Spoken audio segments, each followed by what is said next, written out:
yeah, I never wanted anybody to know that I was getting high. Back then, it wasn't crack. Crack wasn't available at that time. It was free basing. It was straight up cooking it with a tool. I would get high in my household. I remember that it wasn't a big deal. I was like every now and then getting high. I remember when things even progressed after that, I would get high like every 2 weeks when I got paid. I still worked for the state. When I got paid, I was big. It progressed to a place of where I was thrust out into an environment that I really didn't know. Like I said, all my life I was a nerd. I was read books. I didn't hang out on the street. I didn't do none of that. So when I was thrust out into the element, I had to adapt. I had to adapt to that lifestyle, and that was really hard for me. The most miserable part of that existence was doing things outside of my nature, dealing with folks that were doing things outside of their nature, and and then the other thing was the shame and the guilt that I felt about what I was doing because of the stigma that was surrounding, cocaine. I would go in a house and stay there. I didn't want nobody, like it was nighttime and daytime, I come out, I did not want you to know that Jewel was getting high. Oh my God, don't let nobody see me, know what I'm doing. And so that caused some issues for me. But then it got to a place where I owned and I accepted my addiction. And I was like, I remember telling myself, I'm in it, but I'm in it to win it. Because I remember, giving my money to people and they bring me back some soap or whatever the case may be. And I was like, bump this. I might as well go out there and buy my own drugs. If I'm gonna get high, I'm gonna get high. You're not gonna take my money and go get high with it. So I end up owning my addiction and, and handling the lifestyle the best I could. But something I didn't recognize until kind of after I came out of that crack addiction was that, I did hold on to some integrity. I had some self-respect that was still there because I remember being right out on the streets, hanging out in the Harbor House. Miss So-and-so would come home with her bags of groceries and I would stop what I was doing and help her with her groceries. And the drug dealers, they just sitting there chilling. Let me say, street pharmaceuticals. They were sitting there chilling. They didn't even think about, Miss So-and-so coming out with her bags. But that's how I was raised. And, it brought me back to knowing that, I had some things I held on to.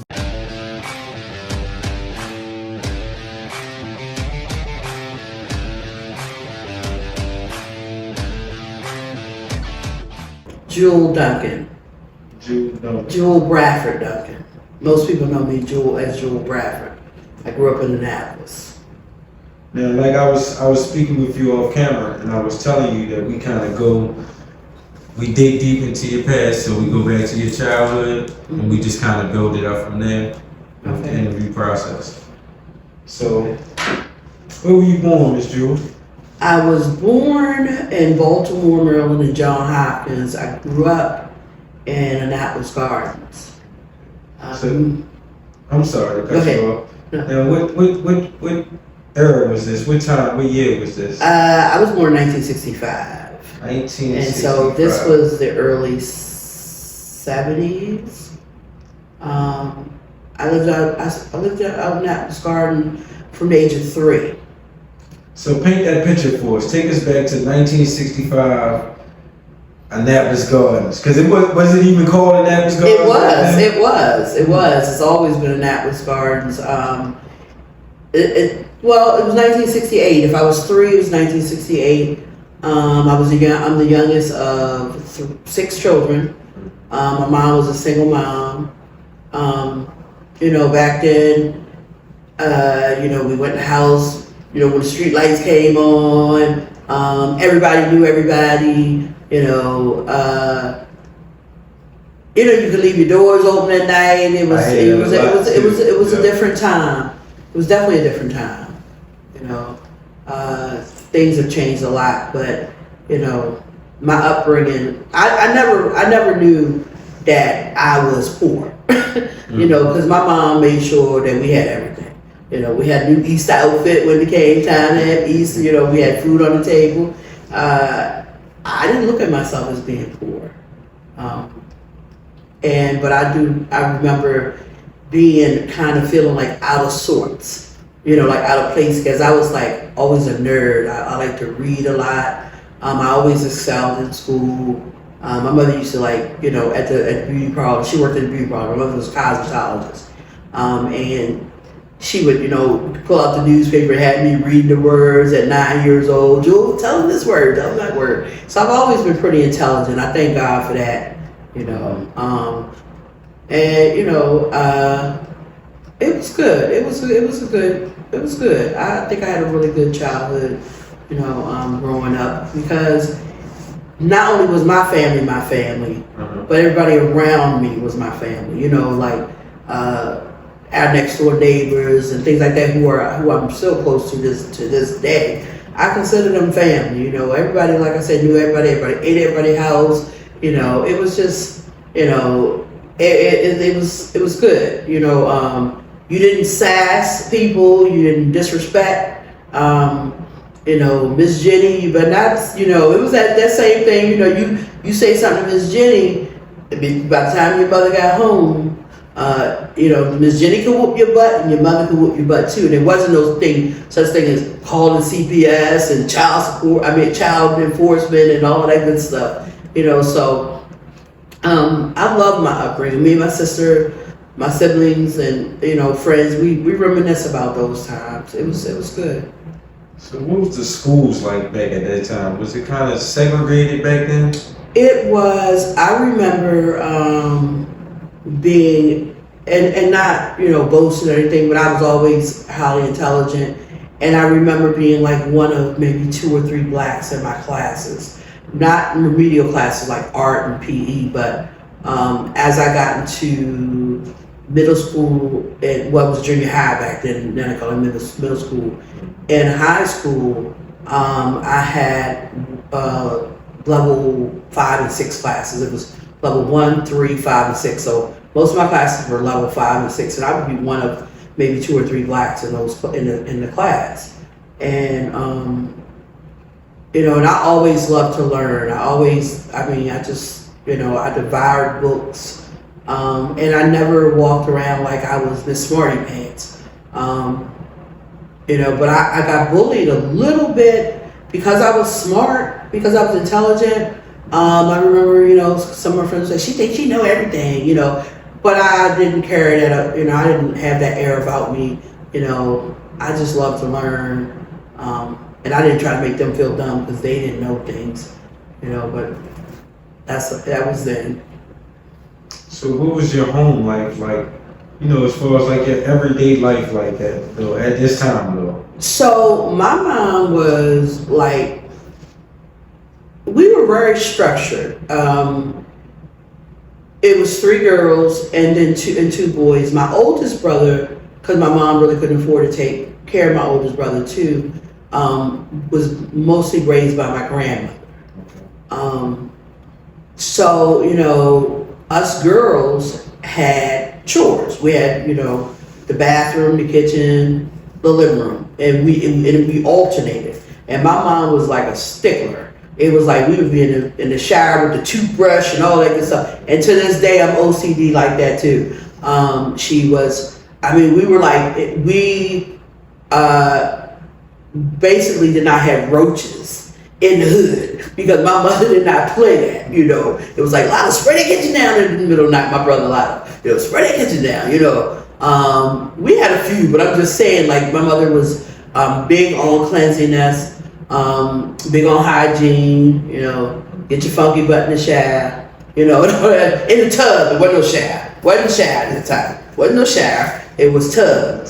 And you know, me and my sister was talking about. You know, all 3 of us, all 3 of my sisters, we all could get in the tub at the same time. So imagine how little we were, you know, and we all got in the tub at the same time. My mom worked, she did hair, She loved her bingo. And, you know, me being the youngest, I always say I got beat up all the time. Like everybody could beat me up because I was a baby. And I'm still a baby. You know, my older brother still calls me baby sis. I'm, you know, baby sis. You know, I'm always going to be baby. And when my mother introduced me, she would still say, this is my baby girl. You know, I'm in my 40s and she's still on, this is my baby girl, you know. But yeah, my home life, it was good. We had, you know, we fought, we, you know, got in trouble, you know. My mother, she was good. She was good. You know, me and her fight like cats and dogs. I don't mean physically fight, but our birthdays are 4 days apart. So we are a lot alike. Don't let her, she wouldn't say that, but I know that. You know, we were a lot alike. And I was a little bit defiant as a child because I was intelligent, so I knew certain things weren't right. But I just remember like telling my mom like later in life, like as I grew up and matured and learned things that, you know, when she was wrong, she was right because she was my mom. And I should never have like questioned her, defied her. And I think I was in my early 30s when I called her on the phone and told her that, you know, forgive me for ever being defiant because I was intelligent. I knew, you know, this, that, and other thing. And so if she said something, I questioned it, or I would say, you know, that's not right, or that's not true, or, you know, why should I have to do that? And, you know, and she would be like, you know, you just don't listen, you just don't listen, you know. But we had we ended up having a really good relationship later on in life. We had struggles through my addiction. Let me not jump ahead, but yeah, I think I had a really good childhood. I look back on fond memories. So what were some things you were kind of into at this time, like your hobbies? So, you know what? I was a straight nerd. All I used to like to do was read a lot. I love to lose myself in books and things like that. Hobbies, I was not a tomboy. I think I played with dolls for a minute, you know, easy bake oven, that type of stuff. But yeah, I read a lot. I mean, I remember walking to the library and getting books and stuff at a really young age when you could do that and not get snatched off the street, you know. But yeah, I love to read. That was just my biggest thing. And then we played games and stuff like Eat the Pad and Jacks outside and hopscotch. What else? We used to do neighborhood street games. Red light, green light. I don't know if you remember that. Yeah, we would play hide and go seek with the whole neighborhood and stuff like that. I mean, some really, really, really good memories, you know. And then it was a time where, you know, nobody was shooting anybody. It was like you fought and then you friends the next day. You know, it was that type of thing. So yeah, it's refreshing to look back on that because I've been really kind of reflecting on that lately with all of the deaths that's been happening lately in Annapolis and around the world. Just how many young people are dying and stuff. And I was like, I didn't grow up like that. Like every other month, somebody's getting shot and killed. That wasn't the norm. The norm was, you know, Great Aunt Bessie passed away or something like that, or Grandma Susie or something. But it was never the way it is now. So I do look fondly back on my childhood in those times. So now you're transitioning into high school now. Mm-hmm.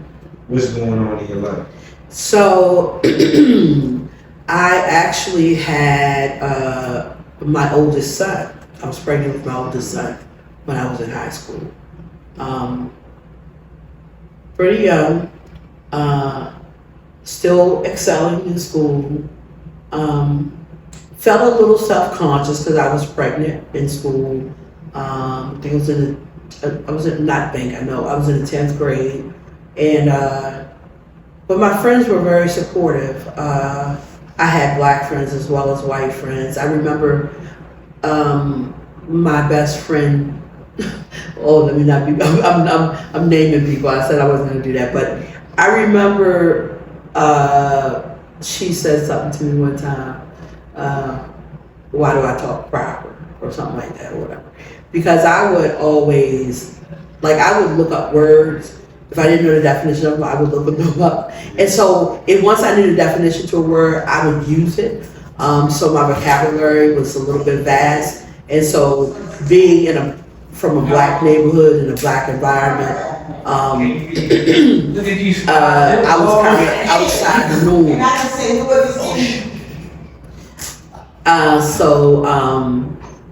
Like I said, I was outside the norm. He threw me off. So being pregnant in high school, that was thank you. That was different. Because back then people weren't, teen pregnancy wasn't a big thing. And so, in spite of the fact that I was pregnant at a young age, like I wasn't a person that, I had one boyfriend and things like that. And, I wasn't like messing around with a lot of boys or anything like that, but I got pregnant, long story short. So, I know that I eventually got pregnant again, but I always wanted to go to college.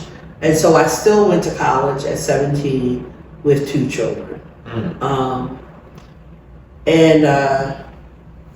But my focus wasn't there. It wasn't quite there. I was busy chasing the boys still, and So did you have help at home at this point as far as with the kids so, and everything? Yes. So my son's aunts, my sister Rochelle, and on the dad's side, my son's father, Donnie's, they helped me. So I was able to go to school and graduate high school. And then we also had childcare out in Annapolis Gardens. They had a little rec where the kids could go at 2 or 3 years old, and that helped. I was of course on welfare once I got to a certain age, getting assistance. And I think my mom was getting assistance for me and the kids, I think, until I got to be 18. But I had a lot of support. My mom, I remember my first son, my mother had a big old baby shower, and everybody in the neighborhood brought stuff, Miss Tugga, Miss Brenda. People who know me gonna know who these people are. They all brought stuff, and I was really loved on. I didn't feel like shamed or anything for having a child so young. I felt like he was meant to be. So that happened. Went to college, got introduced. Smoked a little weed. Was in the parking lot smoking weed and hanging out and stuff, and then later on, progressed to some other things.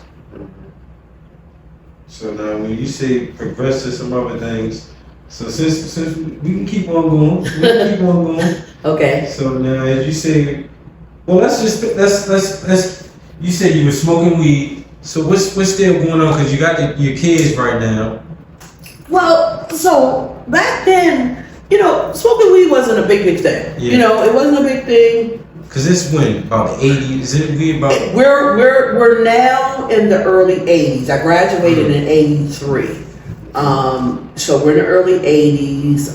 Smoking weed wasn't a big thing, and I didn't really gravitate towards weed too much. I smoked it I was more going along with stuff, like, because everybody else smoked weed, and that was the thing.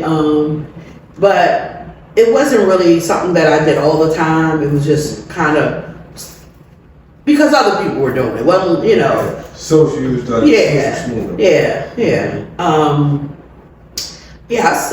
smoked my first joint. I think I was 9, and I look at my grandkids today, and I be like, I wish they would. I'm like, I can't even imagine them being that young, doing things I did. But it was a different time. It was a different era. Yeah. And like I said, folks looked out for one another a lot more, than it is now. And then drugs are different than they are. They're definitely different than they were back then. So we in the 80s now. You're saying about mid 80s, right? Mm-hmm. So what's the environment like where you living at now? Are you starting to notice the changes and everything that's going on? Yeah, a little bit. Things have gotten more, people locking their doors a little bit more now. People are more, to me it seems like it starts to be a little more divisive. Okay. You know, like people not hanging out at people's houses no more, and you know, it's not that you don't have that community like you used to.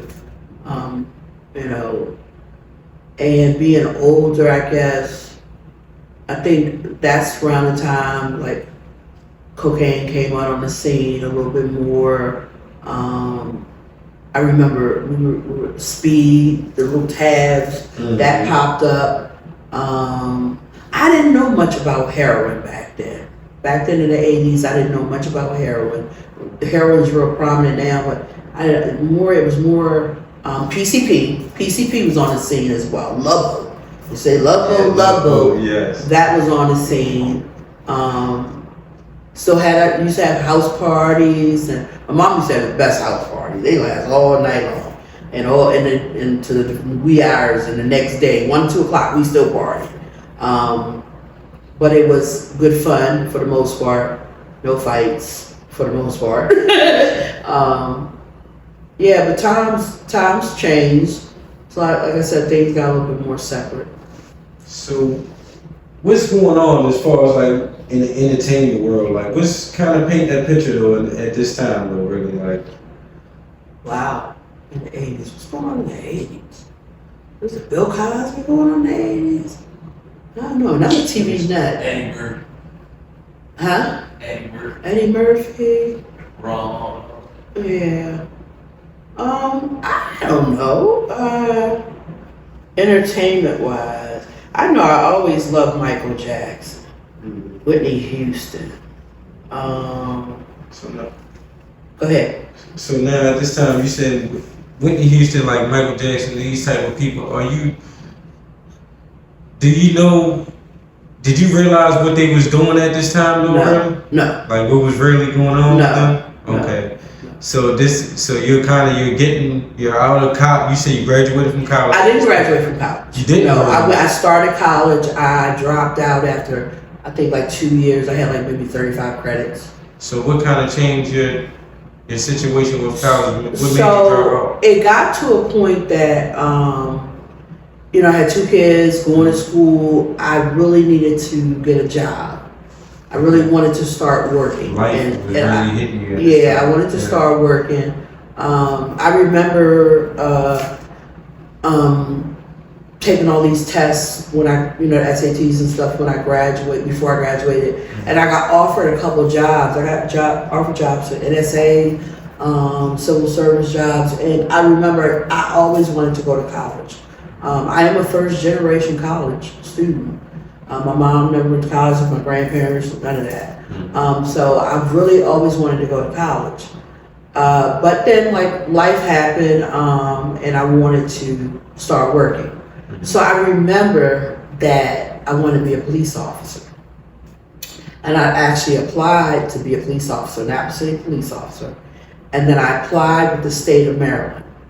So I remember back then, the state of Maryland was paying I think $10,000 a year, which was a lot of money.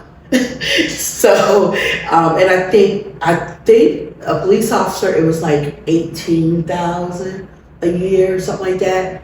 But I passed everything to get to be a police officer. And, but the state job came through first. So I worked for the state of Maryland Income Tax Division. I got that job, which was a good job, good benefits, all that good stuff. I worked there a couple years, and I ended up getting pregnant with my last son, my third son. And but during this time, I have been introduced to cocaine. So are you still living at home, or are you out on your own at this point? No, I'm still living with my mom. Okay. So with my kids. I think like my brother left to go to the military, so he's gone. But all the rest of us were still there. Everybody else was still there, except for my brother Rodney, who went to the military. And I remember we ended up moving to a bigger, we were living in a 3-bedroom house. Mhm. I mean, you know, in Annapolis Gardens with 6 people. My mom, you know, and all of us siblings, Mhm. okay? And then my brother left, because I remember me and my sisters, 3 sisters, slept in 1 bedroom. Me and my other sister, me and my middle sister, we were on bunk beds, and then my older sister, she was in a single bed next to her. And then my brothers, they had bunk beds in their room. And so when I had my son, his crib was there, bunk beds was still there, single bed was still there. By the time I had my second son, I think my brother Lydell had left. And I think I ended up taking over that room and had bunk beds for my 2 boys. And then my sisters, they were still there. And we ended up moving around the corner into a 5-bedroom, which made it a lot better because, you know, the kids had their own room, I had my own room. I remember being so excited, you know, because there was much more space. We had 2 bathrooms. Oh wow, you know. So that was a good transition. So now outside of the household with the kids and everything, what are you doing now at this point? Pretty much, you know, hanging out with my girlfriend, my best friend. Mm-hmm. We hung out. I spent a lot of time with my son's father's family. You know, very close to them even to this day. So I was basically mostly at their house a lot, or at my house. I've always been more of a homebody by nature anyway. But I used to hit the Elks Club and American Legion, you know, and stuff like that, hang out, you know. So there was still spots that was jumping off. Yeah, they still did. Yes. Yeah. Red carpet, which is no longer there. Yeah, we would go to those places. I never heard of the red carpet. Red carpet is right there on Clay. Is that Clay Street? Where's that going up this way? Clay Street, but it's where the laundromat is. Okay. It was right there where the laundromat is. Ooh, Little hole in the wall. I can just see that now. Yes, little hole in the wall. Ooh. Now, so you were saying explain to us how you got introduced to cocaine. So drugs was in my household. And I'm gonna keep that, you know, without bringing. I can't get in. I'm not gonna get into too much detail because it involves other people. But it was in my household. Kind of an innocent thing. I remember walking in and, you know, and seeing it being done, and, you know, it was told to me that well, it's just like weed. You know, you cook it up, you smoke it. And do you want some? And I was like, okay, weed's fine. You know, let me try it. From that point on, it was kind of a gradual thing. I didn't really know what I was getting into. So back then it wasn't crack. Crack wasn't available at that time. It was freebasing. It was straight up cooking it with a torch and all of that stuff. So I would get high in my household. I remember that it wasn't a big deal. I was like every now and then getting high. I remember when things even progressed after that, I would get high like every 2 weeks when I got paid. I still worked for the state. When I got paid, I would binge get high. And I still seemingly had a functional life. When you say binge, I'm sorry to cut you off. When you say binge, get high, like I would just get high for 2-3 days and then not get high again. Okay. Until I got paid, which we know is not something you can do now. You know, I mean, like I said, it progressed to a place of where I was thrust out into an environment that I really didn't know. Like I said, all my life I was a nerd. I was read books. I didn't hang out on the street. I didn't do none of that. So when I was thrust out into the element, you know, I had to adapt. You know, I had to adapt to that lifestyle, and that was really hard for me. It was hard for me because it was like it was a kind of a dog environment. Or the world. Yeah, so it was, and that wasn't my nature. That wasn't who I was. So it was really, that was, I think, the most miserable part of that existence was doing things outside of my nature. Dealing with folks that were doing things outside of their nature, and and then the other thing was the shame and the guilt that I felt about what I was doing because of the stigma that was surrounding, cocaine and all of that stuff. I think Richard Pryor was out there, stuff about Richard Pryor out there with the freebasing. But yeah, I never wanted anybody to know that I was getting high, so I would go in a house and stay there. I didn't want nobody, like if it was nighttime and daytime, I come out, I did not want you to know that Jewel was getting high. Oh my God, don't let nobody see me, know what I'm doing. And so that caused some issues for me. So all at the same time, when you think you was hiding, do you really think you were hiding? No, no, of course not, of course not. I recognize that over time. But then it got to a place where I owned and I accepted my addiction. And I was like, I remember telling myself, I'm in it, but I'm in it to win it. Because I remember, giving my money to people and they bring me back some soap or whatever the case may be. And I was like, bump this. I might as well go out there and buy my own drugs. If I'm gonna get high, I'm gonna get high. You're not gonna take my money and go get high with it. So I end up owning my addiction and, and handling the lifestyle the best I could. But I really, something I didn't recognize until kind of after I came out of that crack addiction was that, I did hold on to some integrity. I had some self-respect that was still there because I remember being right out on the streets, hanging out in the Harbor House. Miss So-and-so would come home with her bags of groceries and I would stop what I was doing to help her with her groceries. And the drug dealers, they just sitting there chilling. Let me say, street pharmaceuticals. They were sitting there chilling and they didn't even think about, Miss So-and-so coming out with her bags, but that's how I was raised. And, so, it brought me back to knowing that, I had some things I held on to that I didn't really look at as strength. I was really caught up in, depression and I have to say I have to kind of backtrack. So in '97, I lost one of my sons, my middle son. He's right here. He died of cancer at 15, and I remember that's the first time that I felt hopeless. I was just like, I always say that it was the first time in my life that I needed help to get help because my drug use took on a whole new scope.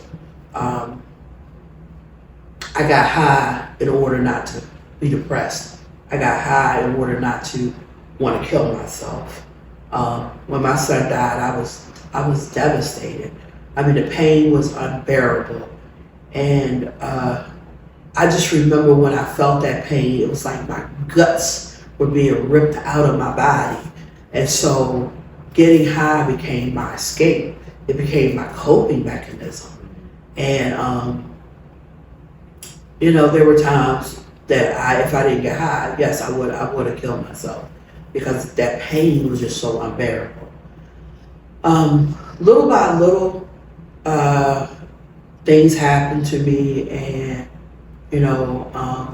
I really believe that like God had his hand on my life and I met people out in the street that, saw something different in me, that inspired me, that helped me. And I knew that I was an exception to the rule. So I just know that one day I was standing out there and just all of a sudden it hit me like a ton of bricks. But Darius wants you to be living like this? Will he want you to be miserable like this? Will he want you to be unhappy and hopeless? And the answer was no. And that was like a major turning point for me. It was a major turning point for me. Then I remember I was caught up in a drug bust, and I ended up being on probation, and I had to go to these classes with Reverend Marshall. He ran this place called Noah's Ark Treatment Center, and it was on Pleasant Street. I remember that. And so I was going there, and I was like, I was doing well.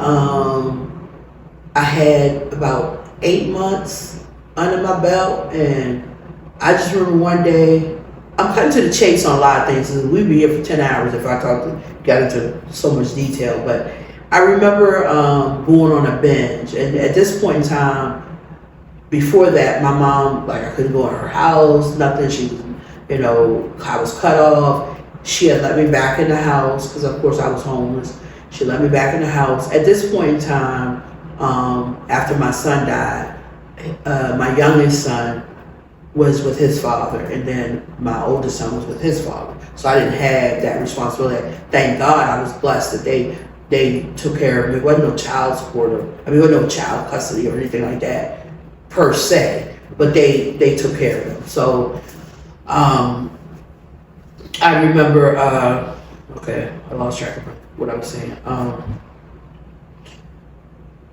I was going to Reverend Marshall, right. So I just remember I was working at the gas station, I was doing well, everybody would say, oh, Joey, get a little weight on you, you're looking good and everything. And I just went and got high. And the reason that I went and got high, I went and bought a dime. And the reason that I went and got high was because I missed it. It was the familiarity drew me back in it because it was all I knew. I mean, from getting high day in, day out, it was all I knew. And I went back out and I felt miserable. I felt even worse because I done fell off. Everybody knew I was doing good. So I was back to where I was at square one, dipping, diving, and hiding because I don't want nobody to know I done fell off. Right. So I remember I called Reverend Marshall and I told him I had fell off and everything. And I remember it's hard for me. I'm very emotional, but he had said to me over the phone, this is something that really like stuck with me. He said, I'm glad you called. And I remember what he said verbatim. He said, I'm glad you called because if you hadn't, I was coming to get you no matter where you were. I was coming to get you. He said, because if it had been anybody else, I would have said another one bites the dust. He said, but God has got a calling on your life, and you got to know this. And so I said, but Reverend Marshall, I got to get away from here. I need some foundation because this is all I know. I know everybody doing everything. And so I ended up going to New Life for Girls as a Christian rehabilitation. We call it a ministry. It wasn't so much a straight treatment thing. I'm an alumni there now. I went there in 2004 and I stayed on until 2007 as staff, and that saved my life. I was not planning to go the God route, but God met me on the street corners, and that's where He led me to. I was there during that time I was having a conversation with Reverend Marshall. He said, he wanted me to come down to North Carolina. At this time he's transitioned to North Carolina. He wanted me to come down there and run a women's home for him. So this is what I think, this is the direction I thought my life was going to go in. Right. But that didn't take place, and then I lost touch with him. And I still I really want to know where he is today. He's not on social media or anything. But I remember talking to my sister on the phone, and I was like, man, I don't know what God has for me now. What am I supposed to do? And I just remember her saying, if you want, you can come back and stay with me till you get on your feet. Mm-hmm. And right then and there, I knew that's what God wanted me to do. Because you gotta know that I had nothing. I was starting from square one. No job, no nothing. I lived with my sister for 6 months. I was able to get a car within that 6 months, and then I started roommating because I couldn't afford to get a place of my own. But my cousin Ann Bowie said, she worked at Community Action Agency. She said, "Well, Jewel, you need to start small. You know, you got to think." She said, "Maybe you can rent a room somewhere." Little, and I'm now I am a firm believer of baby steps. One step at a time. Don't try to reach for the moon when you know you can't get the moon. So I did that. I end up, long story short, I ended up getting married to a gentleman that wasn't the best for me. I fell back into the lifestyle for a short time, and and I back in 2005 when I was in the ministry, God had told me that I was going back to school, and I was going to be a doctor, get my PhD doctorate, whatever. And I remember telling God, "Man, look, I'm off drugs. Just find me a nice man, give me a job. I'm too old to be going back to school. I don't need all of that." So I came back home in 2007. I got involved with this gentleman, fell off a little bit, which a lot of people don't even know because I started using with him. The thing is, a lot of people don't even know this because it's like I didn't skip a beat. It was a matter of months, and then because of the foundation that was laid, and because of who I was. Well, let me say this real quick. At the time he got locked up, we had an alumni at New Life for Girls. I went back there, and for some reason, something was trying to stop me from going there. But I had my sister in Christ.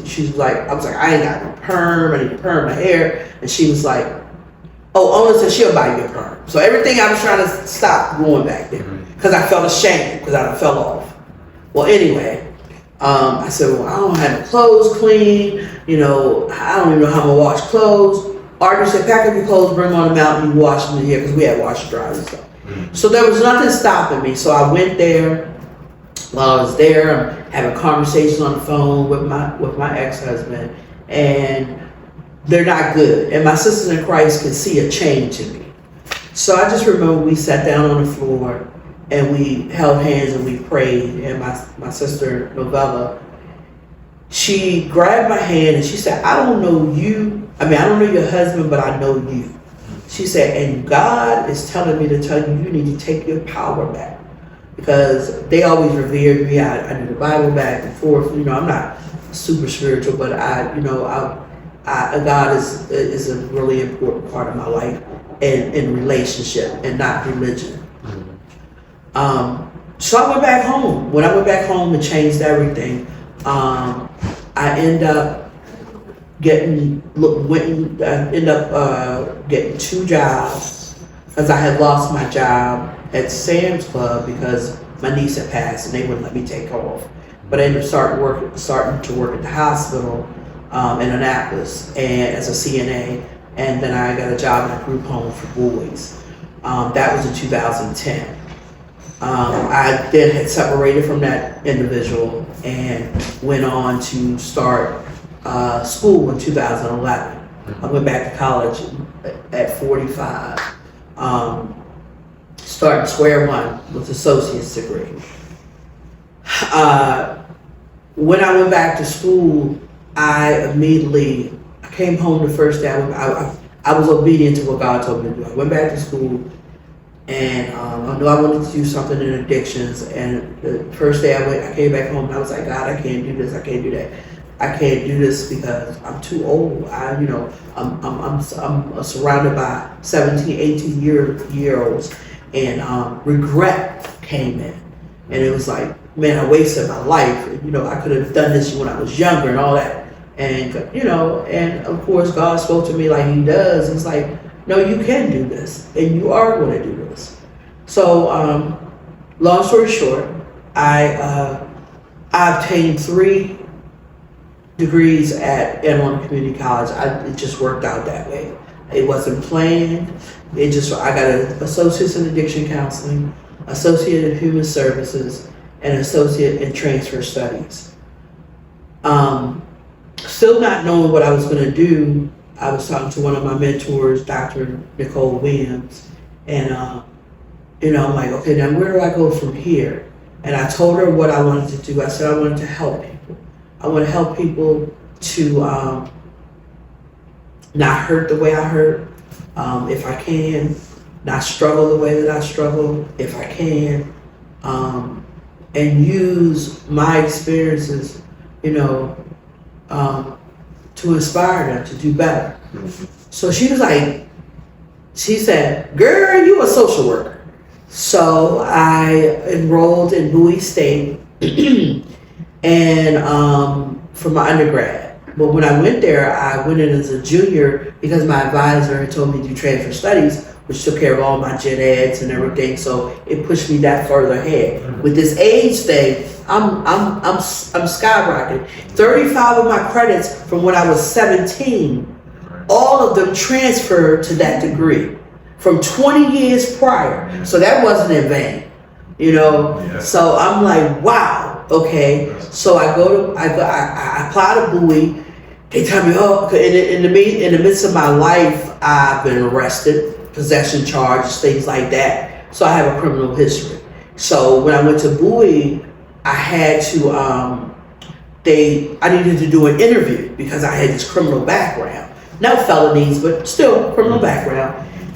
So I'm like, man, so they said they had to set up an interview. Well, it took a while and I ended up being pushed to the fall semester. That's why I ended up getting the third degree because I was like, oh shoot, well, if I gotta wait till the fall, I might as well do these other few classes in this other field internship and get the human services degree. That's how I got that third degree because it was a matter of like 3 classes. And I was like, boom, let me just do that. Well, I started in the fall. I had to call the director of admissions because things weren't happening. So I talked to her on the phone. She asked me about things. I told her point blank, look, I was on crack. This happened. My son died. And this is what's going on. And she said, well, you know what? You don't need to come in for the interview. Welcome to Bowie State. Boom. So, I mean, I've always been transparent. I've always told my story because I'm not ashamed of it anymore. That shame and guilt that's done. I'm over that. So I go to Bowie. I excel at Bowie. I end up graduating Bowie, magna cum laude. And with that, during the time when I was ready to graduate, my oldest brother was actively dying. And I struggled a lot, because that was my source, that was my source. Surviving the death of my son, it really messed me up. But then with everything that I went through, I became the caregiver to my family. I'd be able, now they call me for things and I help them with it so much. And I'm like, I just remember I had a principal of macroeconomics class, and my professor's name was Dr. Bada Banga. And I'm struggling in this class because his accent is so thick, I cannot understand what he's saying, and I'm struggling. And so I go to him to his office because I'm an older student, I'm non-traditional. I'm really proactive. I go to his class and I'm like, Dr. Bada Banga, look, I'm struggling. My brother's, is in hospice. He's not doing well, and and I'm crying and everything. And he says, look. And at this time, I'm married again. I got married again in, was I married? Yeah, I was married at this time. I got married again in 2013 to my current husband, who is wonderful, a gift from God. His name is Norman Duncan. Gotta give him a shout out. Shout out, Norman. But Dr. Bada Banga said to me, he said, Ms. Duncan, in every family, there's a caregiver to the family. He said, and that is you. So don't complain. He said, that is you. It's a gift from God, so don't complain. And I remember just busting out laughing, and when I graduated, He gave me a B. I should have gotten a C, but he knew I was capable of a B, so he gave me that B, which of course my GPA was excellent. From that point on, I went to, I applied to Morgan for advanced standing. So I was able to do my master's in 1 year. So I graduated in 2017 with my bachelor's. 1 year later, I graduated with my master's. Okay, 5 classes, 2 semesters each. It was brutal. Do you hear what I'm saying? It was brutal. And throughout this time, I've been in school since 2011. It is now 2023. I'm still in school. I started with take a break. I'm like, oh, I'm so over school because I had a life. It was like I was working full-time jobs, internship plus school. It was, and I always was doing full-time. So I said, I know I got to do my doctorate. Well, I called Capella admissions, and the lady was so nice. I was like, crap. The next thing I know, I'm admitted to Capella's doctoral program. And that was fall of 2018. It is now 2023. I've finished all my coursework. And I am in the process of writing my capstone on the collaboration of care for individuals with co-occurring disorders, mental health, mental illness, and substance abuse. And I have clients. I'm the director of substance abuse at my agency. I deal with clients who are addicted to heroin, crack, the whole 9 yards. And I know that I have been able to, I'm very transparent. I have been able to share my life with them. I don't pull no punches. I be like, look, I used to go crack too. So I don't even want to hear you say this, that, and other thing. I don't want to hear you say, you can't, or this, that, and other thing. I try to, I'm a social worker by nature. I meet my clients where they're at. Yeah. I meet them where they're at because I tell them, I say, drugs are what you do, they're not who you are. And I have not encountered one person that, that I didn't see some potential. I'm a firm believer of 50th, 60th chance. I would never say never that anybody can come out of the lifestyle. I smoked crack for 19 years, and